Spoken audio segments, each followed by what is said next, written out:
Is it possible to be too nice? There's a recent video, for instance, by a physician, and he urges people not to be too nice. Other people have said that too. Maybe we've heard associated with this that so-and-so is a pushover also. Or, give it to Mikey, he'll eat anything. Or we've heard the phrase, nice guys finish last.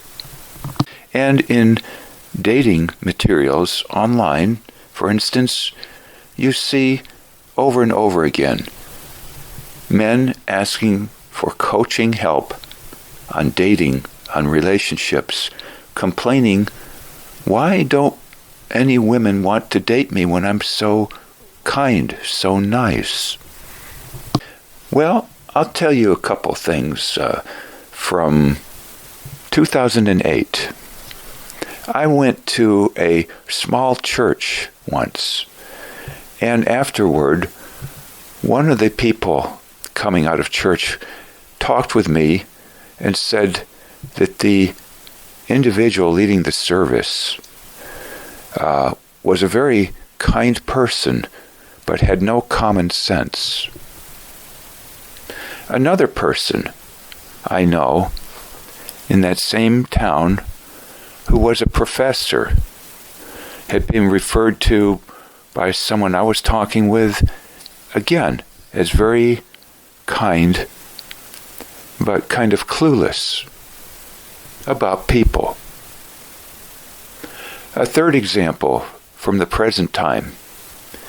A person I know leading a business hires a lot of people who have struggled in life considerably at the bottom end as we would define it. And one person who works there told me they were grateful for the opportunity to work there as an addict formerly, chemically based addict, and yet I was told he makes very unwise decisions often as to who he hires, and thus it has an impact on his economics, income-wise, and as per how some customers do not have a great experience shopping there.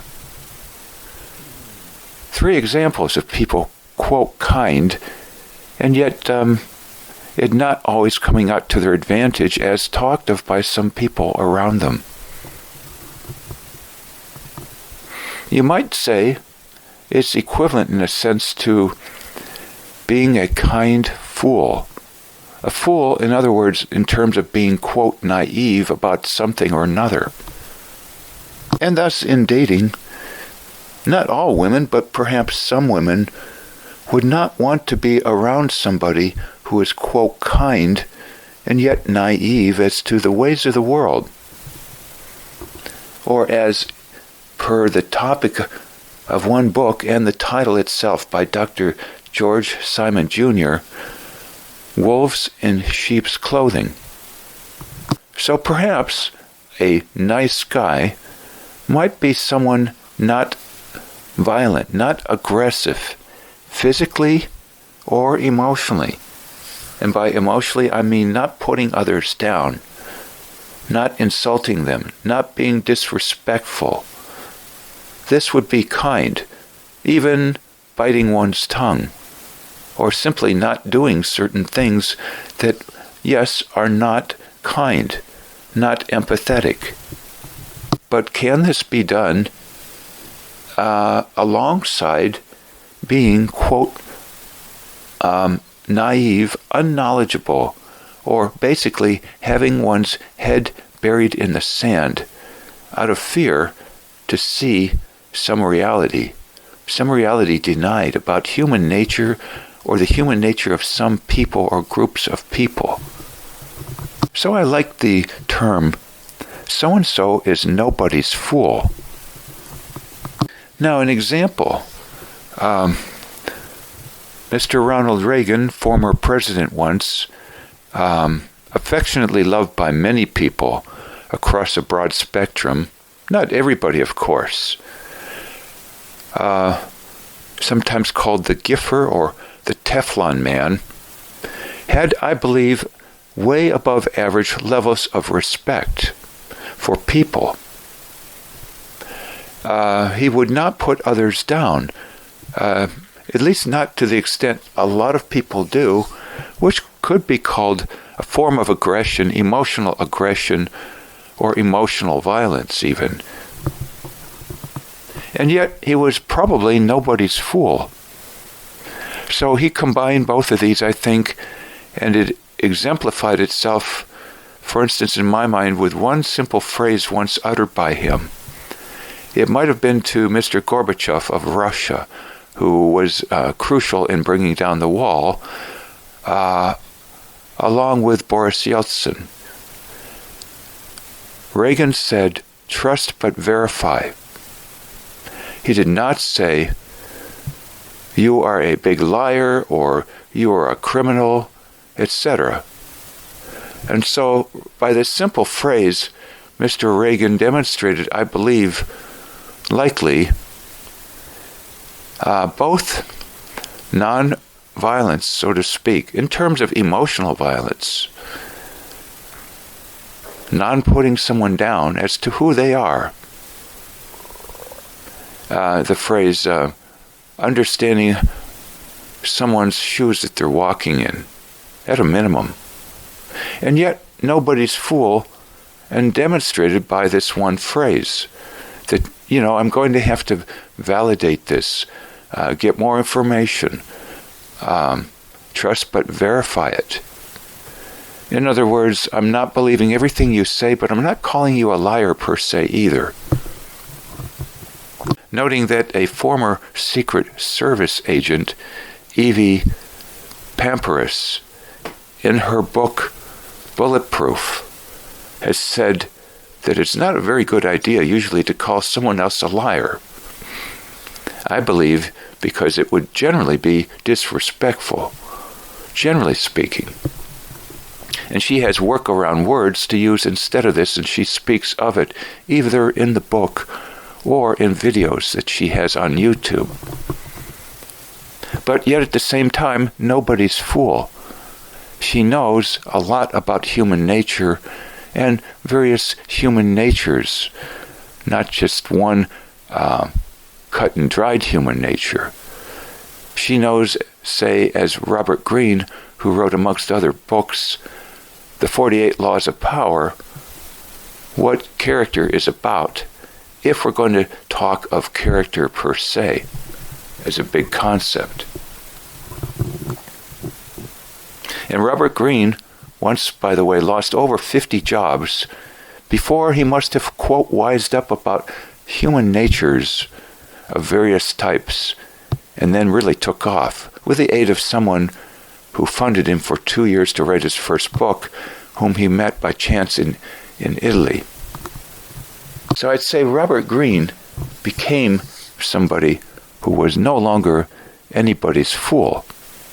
And yet he wasn't clubbing people over the head with desires for revenge or insulting people, shall we say, emotional violence or aggression. He combined thus the kindness, theoretically anyway, kindness, call it niceness, but nobody's foolness in one big package.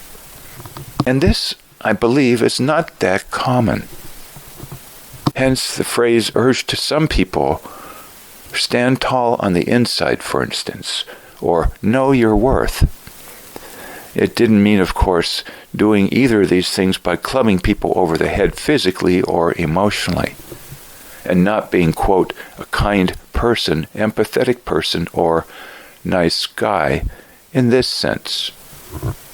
Also, from the movie The Maid, a wonderful movie about the plight of maids in the South, fictitious and yet very telling.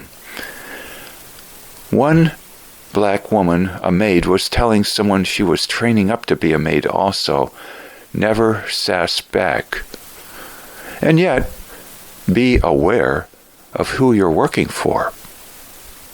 As opposed to a white woman in the movie, I can't remember her name, who was non-violent, non-aggressive, physically and emotionally, but you might say in some circles clueless as to who she was doing this to in certain settings with other white women in this one town in the South.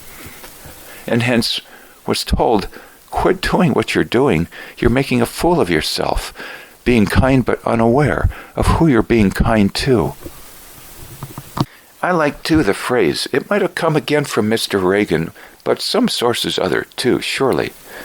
Talk softly, i.e., don't beat people up with a physical or emotional disrespect level, yet carry a big stick. Talk softly, be kind, but carry a big stick. The big stick being understanding of people, more so than a stick to clobber people over the head with, I would say. The big stick being to carry understanding of human nature and types of human nature in various groups and peoples, and to let this be known from time to time so that it is visible you are in fact possessing a big stick, the big stick of understanding people, yet not using it manipulatively. You might say it would be a plus point in someone's cap, a feather in one's cap, to be called, he's such a nice guy, but he's nobody's fool. Or to be a black slave in the past who is treating their owner, so to speak, their master in a certain sense, with high degrees of respect, and yet there's an understanding between both the slave and the slave owner, so to speak, or controller, that they're fully aware of what's going on here, but they lack power to change it, at least at present, more so than by which they can obtain power through respect levels. Hence, ideally, a person in the past here in America, say, or some other countries too, may be controllable by way of their skin color, gender, who knows what, stigmas associated to them, and yet be nobody's fool, but be kind in terms of not manipulative with violence, with aggression, physically or emotionally, with put-downs. What happens then, I believe, is immense respect, such that there must surely have been some black slaves who were, quote, house slaves, house helpers, with no name badge saying that they are president of the country or this or that, that they are, Mr. Big Shot here, in some other circles, and yet there's a quiet respect that these people are quite stunning. Even though the paycheck is quite small, it just depends the yardstick of the pay. In fact, I believe many a black slave in America in the past had a serenity level highly above that of the slave owner, and thus they were receiving pay in its own way high above what the slave owner had in terms of possessions and more, money coming in from crops, what have you. There might have been thus envy often of the black slave's serenity, even though the blacks at best lived in a little cabin, sweated a lot in the daytime in the fields or what have you, at little pay financially, and had to say, yes, sir, yes, ma'am, constantly. You might ask, though, then, who was the real slave here? How did we decide and define who's the slave and who's the slave owner? There are, in fact, videos out on this concerning people who were in Auschwitz during the Nazi era in Germany, saying that the slave, or rather camp guards, were in a worse prison than the people in the camp, only it wasn't visible. It was a prison of the mind. So I'll recap with a few comments. it may be true in certain respects that nice guys finish last. In terms of non-use of physical or emotional aggression/violence, plus naivety about human nature or that of certain types of people, or not being able to spot lies, as some would say, or deceptions, that doesn't bode so well for some people in certain respects. It may bring, for instance, in my estimation, a shortened lifespan physically, and little money in the bank for purposes that can be advantageous. But isn't that thus alternatively what Gandhi was about, amongst other people too? When Gandhi adopted what he called nonviolence, but I'd say far more than physical nonviolence, emotional nonviolence, and that's not much spoken of at all. The emotional nonviolence of Gandhi. He did not insult people. He did not put them down. At least not as he started to grow as a human being. I might say thus, he was not, as time went on, an axe grinder amongst other things. In his causes, he did things with high respect levels. Yet he was nobody's fool, and it was well known even what his objectives were in time regarding the British. He wanted them out, and they knew that. So he was nobody's fool, and the British knew it, but he treated them with such respect. One last example, and this must be very telling, this whole concept, for it to have really taken off on television. Our famed Mr. Columbo and the series Columbo.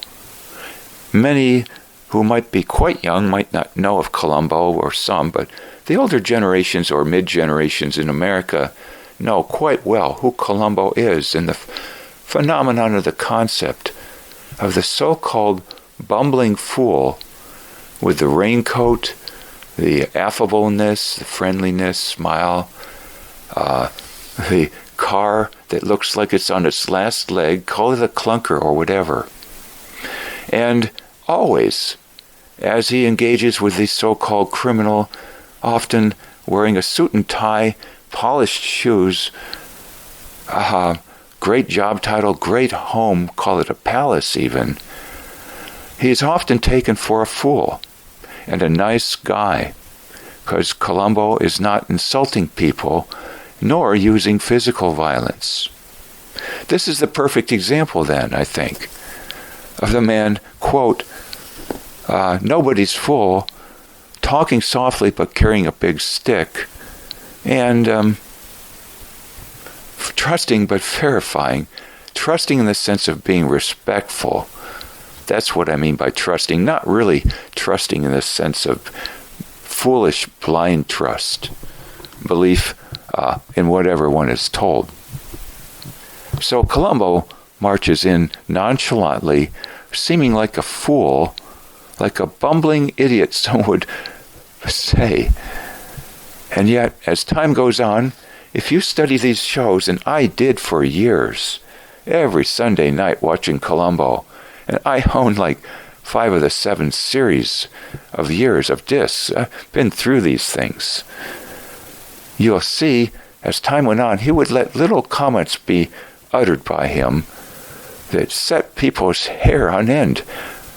The, quote, criminal receiving the comment. All of a sudden they said, "Oh, I'm confused. I thought Columbo was a fool and being taken for a ride, and he was an easy pushover. All of a sudden he said a comment that makes me wonder, do I have this all completely wrong? Is he playing me? Is he playing me for a fool, in fact, myself, treating me kindly but knowing all along who I really am?" You might say, is Columbo's jalopy full of hidden cameras, taking photographs and videos? And the same for Columbo's raincoat. Is it full of video cameras that see a lot more than people think? Is it a cover? is it like being undercover as an agent, looking like a fool, but taking it all in? I had a grandfather like this, for instance, who fought in several wars in Europe during World War II. And he had such an affable smile sometimes as he would mow the lawn on his farm when retired after years and decades in the tool and die industry in Detroit, automaking industry, and originally from Ukraine, born in Odessa, Ukraine. He had a smile at times, a very low-key man, and yet nobody's fool, I think. You never knew exactly what was going on in his head behind that smile. And he did little reading, never watched television. Yet nobody's fool. I like to think finally of the phrase, sometimes you can't fight City Hall. Well, in the conventional sense, too. With like a club. The clubs of violence, of aggression, physically or emotionally. You can't probably win too much fighting City Hall's lawyers, money, power, legal constraints upon you with those means at all. But what about with respect and understanding of what you are up against sometimes? So you can't fight City Hall maybe with a club, if they have bigger clubs. But what about, quote, fighting City Hall in the figurative sense, the David versus Goliath sense, with respect, i.e. non-violence that most people would be insulted by at least, and secondly, with understanding. Understanding based upon being nobody's fool, being wizened, shall we say, i.e., knowing your place in the power structure and yet not being a fool as to seeing what's going on around you and it being occasionally communicated and subtly in a non-threatening manner. I can give one final example. There was a company that used to call me several times a week for years, several years, trying to get me to subscribe to some product of theirs. And it was very much troubling. And I would answer the phone. It would say, oh, we're here from such and such town. Another time the phone would say, from this part of the country, that. After a while, I just quit answering the phone. It was the same person over and over, the same company.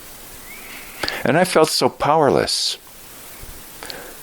Because they were tape recording everything. They had legal powers. But one day, I made a comment that flipped everything on end. I subtly said, it's interesting. Your company seems to pop up from a different part of the country on the caller ID every time you call. They gave an excuse. I didn't exactly buy it. But I had made a comment, and you know what? It was like a little warning shot comment that, I'm kind of onto you people.